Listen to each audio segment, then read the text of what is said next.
السلام عليكم. اليوم سننفذ الطريقة التي تكلمت عنها في السابق، وهي كيف تقوم بتضمين بيلود داخل ملف لينك.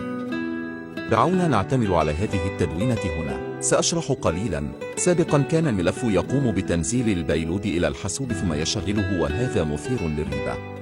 لكنه قام بتحديث الأمر، حيث أصبح يتم تضمين البيلود داخل الاختصار ولا يتم تنزيله، وهذا ينزعنا الشبهة. اقرأوا هذه التدوينة إذا أردت فهم الموضوع أكثر. لتنفيذ كل هذا سنحتاج لهذا الكود بلغة C. سنضطر لتحويله إلى ملف تنفيذي.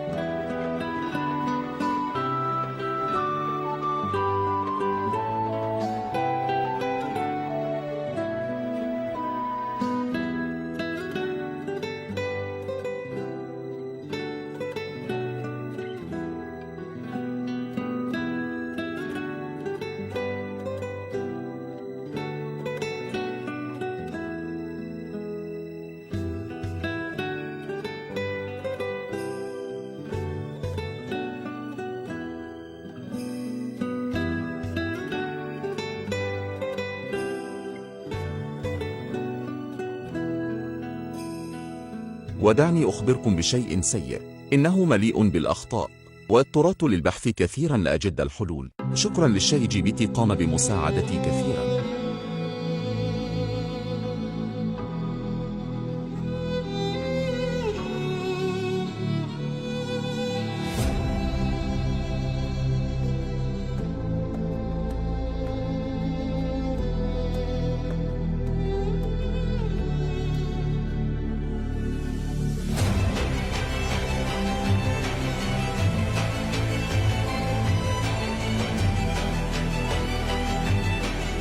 بعد تعديل لقد عمل أخيرا بلا شك.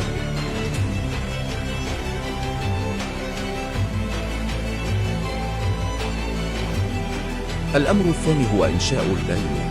حسنا، نسقوم بشيء واحد عادي. يمكنك تفقد الفيديو السابق عن كيف تتخطى حماية الويندوز. ننقل الملفين إلى الويندوز ثم تابع معي كيف نقوم بالأمر.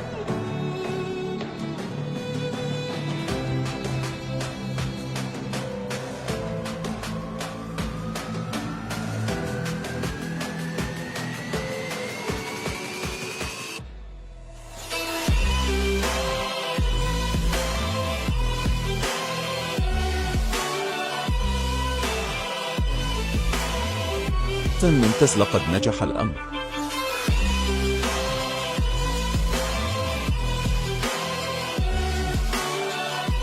الآن احذف الملفين، لا نحتاجهما الآن.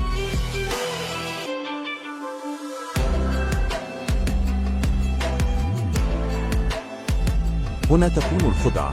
بمجرد أن يقوم الضحية بفتح الكتاب سيجده مغلق. سيجد أيضا ملف نصي لكلمة السر، سيفتحه تلقائيا وهنا سيتم اختراقه.